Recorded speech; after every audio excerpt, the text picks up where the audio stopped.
এখন ল'ৰাজন আমাৰ ভাগিন হয়, মোৰ নিজৰ ভাগিন হয়। তাৰ নাম সাগৰ টিমচিনা। আৰু ল'ৰাজন শিক্ষিত ল'ৰা। এই হেৰি কি ক'ব লাগিছিল, শ্ৰীৰাম ফাইনেন্সত সি কৰ্মৰত আছিল ৩-৪ মাহ ধৰি।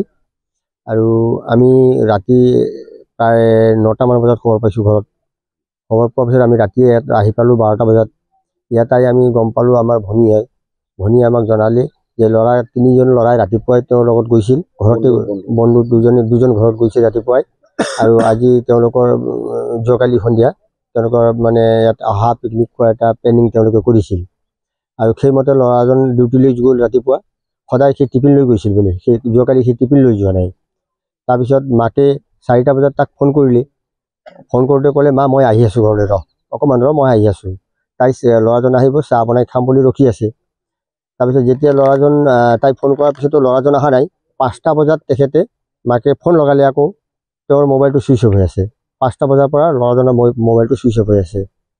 তাৰপিছত 8টা বজাত ঘৰত খবৰ পাই গ'লোঁ, ওচৰৰ মানুহ এজনে খবৰ দিলে। ওচৰৰ ঘৰৰ এজন মানুহে খবৰ দিলে যে আপোনাৰ এনেকুৱা খবৰ হৈছে বুলি।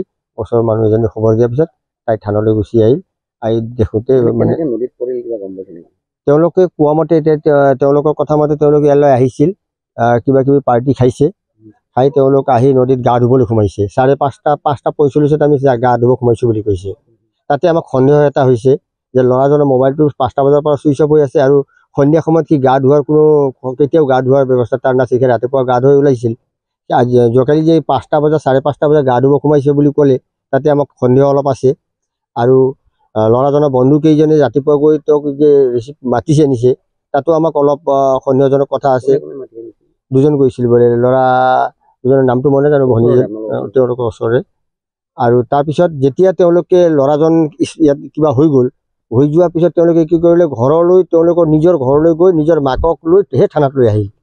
অথচ ঘটনাটো ঘটাৰ পিছত তাৰ মোবাইলো সিহঁতৰ লগতে আছিল। তেওঁলোকে ঘৰৰ মানুহখিনিকো খবৰ দিব লাগিছিল, অথবা থানাত গৈ তেওঁলোকে কৈ দিব লাগিছিল তাৎক্ষণিকভাৱে। সেইটো নকৰি তেওঁলোকে ঘৰত গৈ নিজৰ গাৰ্জেনক লৈ থানালৈ গুচি অহাত আমাক তাতো অলপ আমাৰ সন্দেহৰ আৱৰ্ত আছে। গতিকে গোটেই ঘটনাটো এটা সন্দেহৰ আৱৰ্ততো আছে। গতিকে আমি প্ৰশাসনক অনুৰোধ জনাম আৰু অসম চৰকাৰকো অনুৰোধ জনাম, এই ঘটনাটো ন্যায়িক তদন্ত হওক আৰু ইয়াৰ উচিত যাতে পুনৰাবৃত্তি, এনেকুৱা ঘটনা এই ঠাইত পুনৰাবৃত্তি নহয়।